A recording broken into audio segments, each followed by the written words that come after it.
प्रिय छात्रों, आप सभी का बहुत बहुत स्वागत है आपके अपने चैनल एनसीईआरटी मैथ्स पर। मेरा नाम है राज और मैं आपके अपने चैनल एनसीईआरटी मैथ्स पर बहुत बहुत स्वागत करता हूं।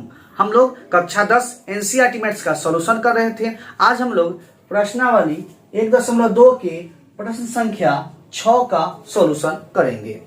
हम लोग पिछला वीडियो में प्रश्न संख्या 1 से लेकर 5 तक का सॉल्यूशन कर लिए थे। इस वीडियो में हम लोग क्वेश्चन नंबर 6 का सॉल्यूशन करेंगे। तो बिना देरी किए वीडियो स्टार्ट करते हैं। वीडियो स्टार्ट करने से पहले यदि आप इस चैनल से पहली बार जुड़ रहे हैं, वीडियो पहली बार देख रहे हैं, तो चैनल को सब्सक्राइब कर ले और बेल आइकन को जरूर प्रेस कर ले, ताकि जब भी मैं नया वीडियो डालूं तो समय समय पर आपको नोटिफिकेशन के माध्यम से पता चलता रहे। तो चलिए वीडियो स्टार्ट करते हैं।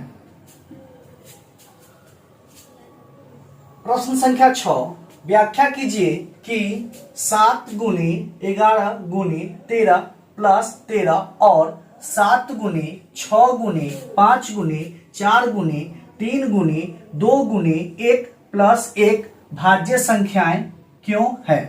तो यह 2 भाज्य संख्या दिया हुआ है। यह 2 भाज्य संख्या क्यों है, इसकी व्याख्या करना है कि भाज्य संख्या है तो क्यों है। क्लियर है।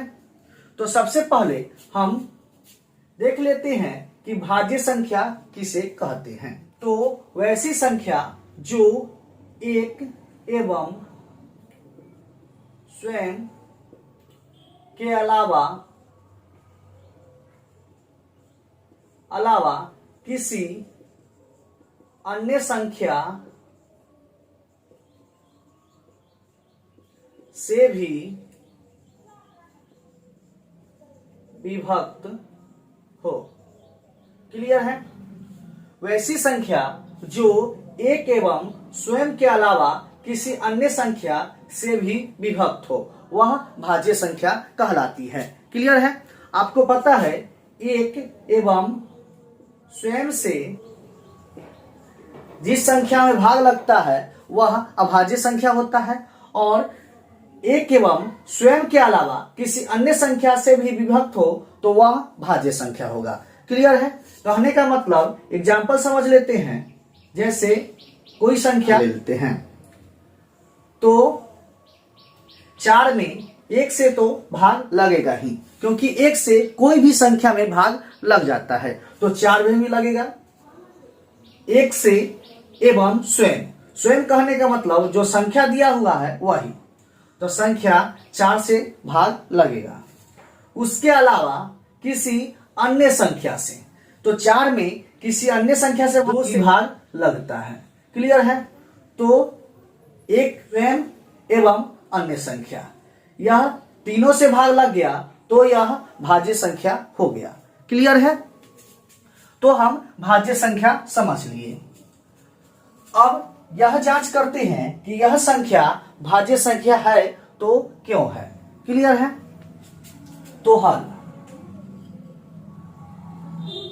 दिया है 7 गुनी 11 गुनी 13 प्लस 13। अब इस संख्या में 13 कॉमन मिल रहा है। कॉमन मतलब होता है जो दोनों में मिले, तो 13 कॉमन ले लेंगे। 13 तो क्या बचेगा, 7 गुनी 11, और यह 13 कॉमन ले लिए तो इसके जगह पर 1 बचेगा, तो गुना 1 और प्लस 1। तो 13 इसको गुना कीजिएगा, 7 में 11 से गुना कीजिएगा तो 77 प्लस 1, तो कितना आया 13 गुने 78। 13 गुने 78। अब यह संख्या हो गया। 13 गुने 78 में किससे भाग लगेगा, तो 13 से भी भाग लगेगा। क्लियर है। 78 से भी भाग लगेगा और 1 से भी भाग लगेगा। क्लियर है। तो इसमें 1 से भी भाग लगेगा, 13 से भी लग सकता है, 78 से भी लग सकता है। इसके अलावा किसी अन्य संख्या से भी भाग लग सकता है, तो यह एक भाज्य संख्या होगा। क्लियर है। यह एक भाज्य संख्या होगा। 1 से भी भाग लगेगा, स्वयं से भी लगेगा और किसी अन्य संख्या से भी लग सकता है, तो यह एक भाज्य संख्या होगा। क्लियर है। तो यह लिख लेते हैं 7 गुने 11 गुने 13 प्लस 13। हम जांच कर लिए कि यह भाज्य संख्या है तो यह लिख लेते हैं, एक भाज्य संख्या है। अब दूसरा संख्या देखते हैं, यह भाज्य है तो क्यों है। 7 गुनी 6 गुनी 5 गुनी 4 गुनी 3 गुनी 2 गुनी 1 प्लस 5।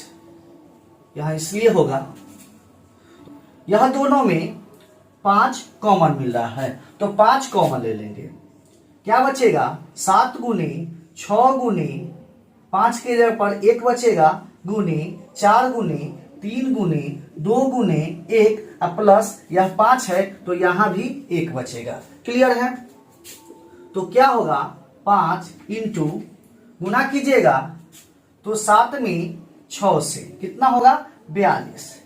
42 में 4 से तो 42 गुने 4, 4 दूना 8 और 4 चू 16, 168। 168 में 6 से 8 छक 48 के 8 हासिल 4 और 16 छक 96 और 4 100। कितना हो गया, 1008।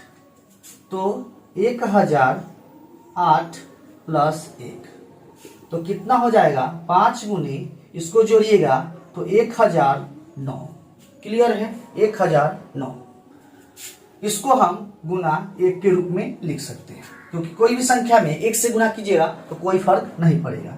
तो इस संख्या में 1 से भी भाग लग सकता है, स्वयं से भी भाग लग सकता है और किसी अन्य संख्या से भी भाग लग सकता है। क्लियर है। तो यह एक भाज्य संख्या होगा। क्लियर है। कहने का मतलब कम से कम 3 संख्या से भाग लगना चाहिए। क्लियर है, 3 संख्या से, 1 2 3, तो इसमें 3 संख्या से भाग लग सकता है तो यह एक भाज्य संख्या होगा। तो यह लिख लेते हैं। तो इसलिए 7 गुनी 6 गुनी 5 गुनी 4 गुनी 3 गुनी 2 गुनी 1 प्लस 5 एक भाज्य संख्या है। क्लियर है, भाज्य संख्या है। तो हम व्याख्या कर दिए कि यह संख्या और यह संख्या भाज्य संख्या क्यों है। क्लियर है। तो यह क्वेश्चन यहाँ पर समाप्त होता है। हम उम्मीद करते हैं यह भी प्रश्न आपको जरूर समझ में आया होगा। यदि क्वेश्चन समझ में आया है तो वीडियो को लाइक कर दें और ज्यादा से ज्यादा अपने दोस्तों के पास शेयर जरूर करें। मिलते हैं नेक्स्ट वीडियो में इसी तरह के नए क्वेश्चन के साथ। तब तक के लिए धन्यवाद।